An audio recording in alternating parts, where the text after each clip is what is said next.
Hi, I'm Eileen. I have been an asthmatic for 45 years. I started having asthma symptoms when I was 3 years old. I had bronchial pneumonia. I spent probably 3 times a year in the hospital every year since then. I have taken more kinds of asthma medication than anyone that I know, and I finally had so many health complications, 10 millimeter kidney stones, a cancer scare. I had an autoimmune scare with temperatures above 104 degrees for months, and they couldn't find out what was wrong with me. I wanted to do something alternative because the meds weren't helping me, and I just felt like I was slowly killing myself. I was very lucky that I live in Kingston, which is not too far from Woodstock, and I opened the paper one day, and there was just a session of introducing people to Buteyko, and I got online and found out, wow, this is it. You know, something made me buy the paper that day. And I have been practicing for 3 months, and enjoy the exercises. Don't be afraid of the exercises.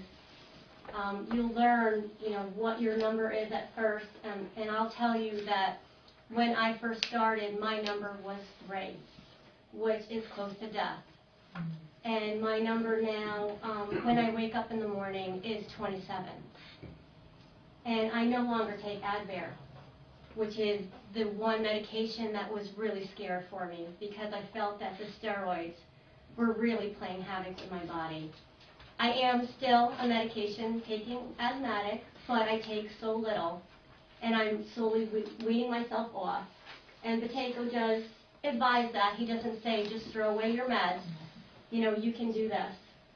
And when I'm in a situation where I'm overwhelmed or running around like Cody was, if you take a moment and do a couple breathing exercises, you just center yourself and you're in control.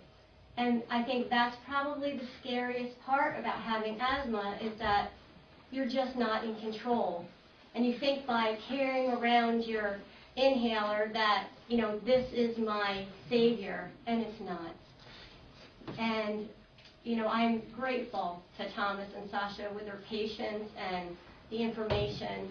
And I know that you can all be successful just by putting the time in.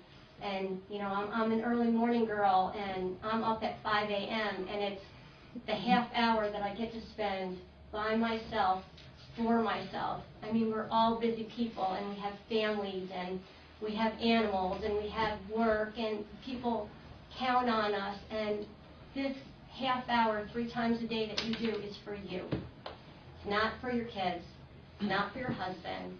It's for you. And it is so valuable, I can't even begin to tell you. And you'll learn to relax, and your numbers will go up, and you'll start to hit, I'm hitting numbers in the 30s, and it almost makes you want to cry because when you can't even hold your breath for 3 seconds, and now I can hold my breath for 34, 35, 36 seconds. You just, I celebrate actually every time I go into my husband and go, I can do this. And you can do this. I mean, you really can do this, and don't be afraid, and every day is not going to be perfect, and we get sick, you know, in the beginning a little bit, but I have had flu all around me. I have not had the flu. And, you know, there's been a lot of bronchitis in my office, and, you know, breathe through your nose, and it will save you. And does anybody have any questions? Your diet is important. I mean, your food is not as important to me now. I used to be, my husband is an incredible chef, and it just changes your life in every aspect. So the breathing, I mean, the breathing less takes care of all the other things that we have. Right.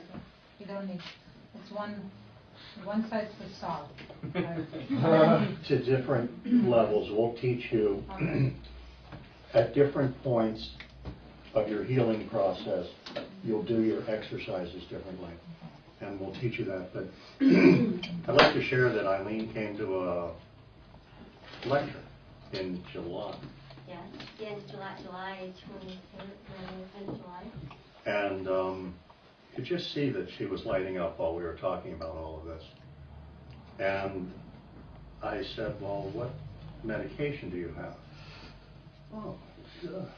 It was like a bag this big. She was carrying so much meds with her.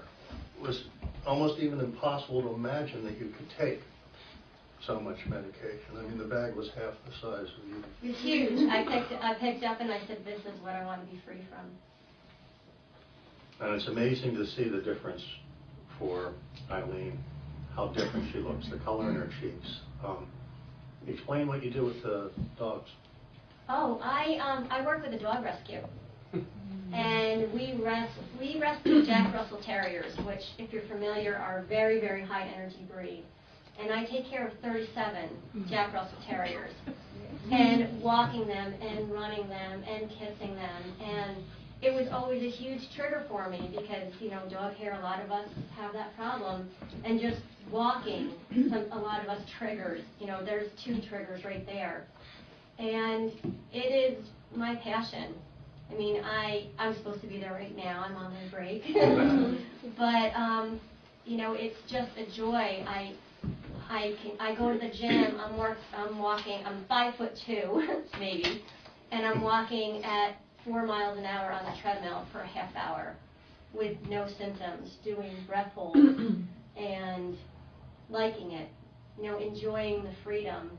And I just can't stress that it just gives you the control that you need. And that was the biggest part of asthma, that you walk into a situation and, oh, is this going to trigger me, or is that going to trigger me? And, you know, if I know I'm going to be into, I also run agility with my dog, which is another kind of thing with different dogs. I have a terrier, which don't shed as much, but I'm with golden retrievers and dachshunds, and I do a little bit extra exercise before I go, and it gives me the control that I need. And I know that if I'm out of control, I can just take a moment and center myself and do a couple breath holds, and I'm fine. And that's what I hope that everybody can get to that point, because it's a gift.